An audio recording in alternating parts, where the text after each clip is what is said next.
Hello, everyone, and welcome to your Onchain update for the 19th of May. So I've just noticed I've got a typo here. This should say dip or doom, not dip of doom, but I guess it still works. What I want to do is just look at the current market structure as we kind of have this dip down to 26.8 at the time of recording, and just give a bit of a view on where are the support levels and kind of a bit of a checklist that I go through on a typical behavior like this. Trying to assess, is the trend still intact? What is my short-term bias? What is my longer-term bias? Now, obviously, the macroeconomic environment all plays into this, and that is a complex and varied beast. It's varying liquidity profiles, its sentiment, its narratives. Now, just one thing that I have noticed over the last couple of days or even weeks is that there has been some weakness in the commodity sector. We're seeing copper break down, we're seeing weakness in energy, oil, gas. We're also seeing a bit of weakness across, like Newcastle coal and iron ore futures and things like that. Gold pulled back just a little bit. Now, my gut feel is that Bitcoin is probably going to start performing a little bit more along the realm of commodities for the main reason that they are essentially a scarcity element. And generally speaking, when you see that we've got a pullback, particularly in copper, they call it Dr. Copper for a reason, it typically indicates there's a bit of a recessionary fear going on. Now, you have to remember the market's in a strange place, and even the best investors in the world are looking at this thing being like, I mean, I've heard very, very credible people saying, I think it's going to go up. I think we're in an inflation regime. I think it's going up. I've seen people say that I think we're in a depression and we're going down bigly. I've seen people say everything in between. And analysts, very, very qualified analysts, are all saying that this is a damn hard time to predict anything, and in many ways the hardest that they've ever seen. So piecing all of this together is challenging. So just keeping that in mind that there's a bit of weakness in some of the sectors that I generally tend to see associated with Bitcoin performance. So I am a little bit cautious, but at the same time, I'm not bearish. I still believe that the macro trend is up. When I look at the stock market, it seems to want to go higher, even though I'm of the view that it probably shouldn't. I think it's overvalued as it is. But it depends what sector you're looking at, right? I still think the commodity sector is quite cheap by comparison. So again, there's a lot of moving parts here, but just want to give you a bit of a kind of preamble that I am expecting volatility. We've also seen market makers jump crypto, and I forget the name of the other one. There was two market making firms that recently pulled out a bunch of liquidity. So the markets are thin. I am expecting volatility. I believe the macro trend is up. What we've covered over the last couple of weeks, where I think that kind of 24 and below area, I believe is quite robust and quite sound. And we're just really not seeing hodlers really doing anything. So it struggles to kind of find that point where I think that their sentiment will change to what it was back down there below 24K. I still think that people will see it as value if we did get there. So I believe that the uptrend remains intact, but I am cautious certainly in the shorter term. So keeping that in mind, we're basically going to go through two different sets of information: pricing models to help us just kind of navigate where we are, and also have a couple of tools to just like establish, all right, what kind of key levels should I be paying attention to? And then we're going to move across and look at a couple of variants of SOPR because I just think it's one of the most powerful tools for this type of environment, particularly looking for kind of local overheated, underheated conditions. So let's get stuck into it. Okay, so we are going to start actually with technical analysis because technical analysis is one of these things that, and again, this is not special. This is just big picture moving averages from the 200, the 365, the 200 week, and the 111 DMA. Basically, what we're looking at here is just models that most people in Bitcoin look at, right? The big picture ones, the 200 week is the red one is the one that everyone's looking at the moment. It was our previous bottom catcher back here. And we did manage to take a bit of an excursion down here thanks to a Mr. Sam Bankman-Fried and a couple of Ponzi schemes collapsing. So let's zoom in really on what we're looking at the moment. We are basically hovering right on top of now the 111-day moving average. It's it's the 100-day. It's a combination of the 100-day, the 128-day, pi, whatever, like that. It's come from the whole concept of Bitcoin tends to behave alongside pi and natural numbers.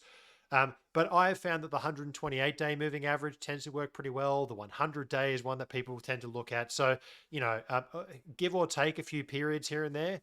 Basically, this is trying to give us an approximation of the middle. And again, people can change whatever number and value that they want. In my view, it's just going to give us another reading here. So 200 week is at 26,100. The 111 is at 26,000. So therefore, 26,000 seems to be somewhat of a bit of a line in the sand. Now, I would consider that on a daily closing basis. I don't particularly want to be below there for too long. A brief excursion below it and then a wick back above, I think, would be very constructive and very healthy. You can see that we found resistance on the way up. Coming back to retest it, arguably for the first time, after a nice, strong, rounded excursion away from it, I would like to see the 200-week hold. Now, should it not hold, we have the 200-day and the 1 yearly down here at 22,400.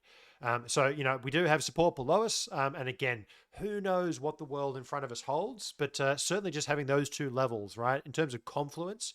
And when you see high degrees of confluence like this, it's less important whether it interacts with it. It's more important how it interacts with it. If we slice right through it and then we get a nice bounce back, that's probably a good sign. If we slice right through it and there's absolutely no support whatsoever, probably not such a good sign. So really take note of how we perform as we come into those levels. Of course, if we do actually come into those levels at all. 200-day, I think we covered that with the Mayer multiple. So to give you a bit of a on-chain view on pricing models, here we're looking at our MVRV. Yellow here is the all-time average, so it's kind of the mean reversion line. Green is -1, -half a standard deviation, and then blue and purple is then our 1 standard deviation from the mean. So generally speaking, if we look at 2019, for example, we came down and revisited, but we did excursion right through it with March 2020. But you can see that this kind of -1 standard, -half a standard deviation, the green bar, was kind of our floor for a great majority of 2019.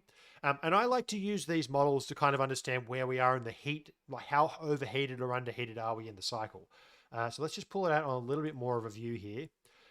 Bull markets, the raging bull, right? The euphoric period, we spend between orange and red or above red, right? It stands out clear as day. It's pretty hot up there, right? That's when things are getting really, really roasty. And we really don't get down even below the mean for most of that period of time. In the bear market, we spend the vast majority between yellow, green, and then the deepest part of the bear we spend between blue and green. So again, it's just a tool to help us understand how far away we are from the mean of unrealized P&L. So it's trying to assess where the market's at on an unrealized profit and loss basis. Now we are coming out of that super, super cold, dark Bitcoin winter, right? Now we have only just got up into that kind of second phase. In 2019, we shot up way too fast and we then came back down and corrected into it. So really, we're kind of where we expect to be. So that level is currently sitting at 27,400. My takeaway from this is we're not really there's not really any gravity in my view. So therefore, we're not overstretched to the upside or the downside. Therefore, it's going to be a little bit more about that kind of intraday volatility and where do the traders want to take it, less so than any kind of fundamental deviation.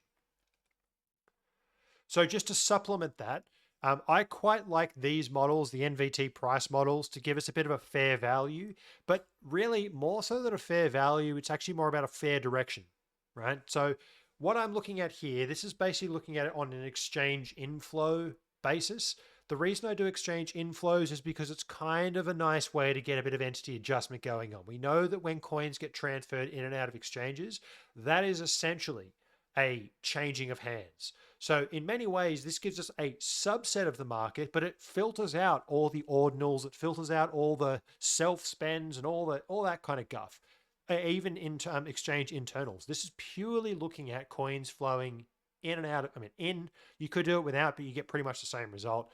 But it's basically giving us a nice clean data set of coins flowing in and out of exchange. So some takeaways, we currently are hovering, this is kind of like a fair value estimate, 21,100, 21,000. So let's say somewhere in that 21,000 realm is kind of fair value. In the short term, directionally it is down. in the 90-day, it's pretty flat. Now, this is something we've been speaking about over recent weeks where transaction counts are high, active addresses are a bit funky, but there's like a lot going on Bitcoin, but it's not volume. So I think that's an important takeaway, and it's not my favorite observation, right? I would like to see more volume happening. I think that would be a more bullish signal. So to be perfectly honest, I'm actually not mad that this thing is hovering down below here, and it does give me a somewhat short-term bearish bias. Now, also note that we had this kind of explosion here in 2019, which then kind of petered off. We've had this explosion and it's petered off just a little bit. So we're kind of in a bit of a 2019 type realm. And it may just mean that we need to actually go through some reconsolidation, prove to the market that 24, 25K is in fact a level to hold. And obviously we can pay attention to those moving averages, MVRVs, all those kind of things. I don't particularly want to be finding us on the underside of any of the models that we looked at before. The 200-day, I think, was the lowest one, 22, whatever it was. I don't particularly want to see us down below the realized price. I don't think any of these things would be good, certainly on a weekly closing basis. That would be not my favorite thing at all. But I have to admit that there's a little bit of a kind of a negative bias here, just based on what I'm seeing. Now, actually looking at this on a pure entity adjusted basis, you'll actually see here, they're not too different, right? You get a very, very similar pattern between these two. And these are pretty much hovering at the same level, 21,000 thereabouts. Entity adjusted is actually a little bit lower, but yeah, exact pricing is not the most important thing. So anyway, it's kind of a bit soft on the on-chain activity side. Now that we've established a little bit of a shorter term bearish bias, let's actually move across and have a look at some SOPR metrics just to get a bit of a gauge on what's going on. Now, remember, this is what I love to see. I want to see a nice negative print. I want to see price pulling back kind of violently and a bunch of people puking out their coins. Instead, we're kind of consolidating in what you could argue. I'm going to turn off this thing. Sorry, this gets me every time. You can see that we are essentially consolidating in what I'm going to call a bear flag at this point in time, and people are taking profits. This is not what you want to see. This does not suggest that we have a flush out yet. It tells me that the traders are still in control. So therefore, I'm not going to lie, my bias in the short term is actually back towards the downside. I want to see this. I want to see a nice big red flush out of losses. I don't particularly want to see people still taking profits right now. So that's just a bit of a view from that angle. Looking at it on the short-term holder basis, and you can see much the same. We still have profits being taken. I'm going to do this twice. You can still see the profits are being taken. There was a little bit of red that kind of flushed in on this first sell-off, but note how we just didn't V-level recover. Therefore, my instinct tells me we probably have a second leg down. And look, you can look at technical analysis. It'll probably come back to whatever this level is here, 24,000 or thereabouts, and really retest the top of that range and prove that we belong up here. But as it kind of stands right now, let's zoom in just a little bit. It's taking its sweet ass time today. So you can see here, this is nice, but not complete. We haven't had a full and total expulsion nor the price reaction. So to me, this looks more like a bear flag than not. And certainly the investor behavior to me is kind of indicating that's the realm. Show me an acceleration in losses. Now, the last thing I want to touch on, this is a funky looking chart that I was playing around with today. I've been trying to turn aSOPR into an increasingly useful tool. I think that in terms of measuring, what is an extreme level, I still believe that it's just simple statistics, plus or minus X standard deviations is a good place to start. So the red and the green line here, let me again turn this off. It's been a tough day today. The red and the green are essentially looking at our level of 1, break even, plus half a standard deviation. Now, what I've got here is aSOPR on 5 different exponential moving averages. A 0, basically no moving average, or a 1, 7-day, 14-day, 30-day, 90-day, right? Now, let's actually just look at these in a little bit of isolation so you can get a bit of a picture, and you'll see the final result shortly. So the brown one that you can see here is our 90-day EMA. Now, because it's a very long period, 90 days is a long time, you can see that it basically breaches towards the end of the market. So as you can expect, I'm going to weight this thing to help me spot market tops, likewise market bottoms. I don't particularly care about the 90-day in between because it's kind of just going to trend between these two extremes. So where we are at the moment, you can basically discount the 90-day. Let's bring in the 30-day. Now, a little bit more responsive, certainly when we're getting to these like more local tops, as we get kind of heated towards the tops. This is the function of this one. It's trying to spot when things are maybe starting to get there, but I want it to reverse nice and quickly. Let's whack on there the 14-day, same. And you can start to see how these micro time frames, we start getting an increasing number of signals the smaller down we go in terms of overall signal. Right, 7 days is going to have even more impulses, a lot more noise, but even more impulses. I'm starting to pick up these levels when it gets to these dips, mid correction, mid bull, blah blah blah, and then obviously the daily is chaos where we tag this thing all the time. So what I'm trying to do here is identify or build up a signal or a tool to help us navigate, I mean, really all market conditions, but certainly I want to be notified when we're a bit overheated on the smaller time frame.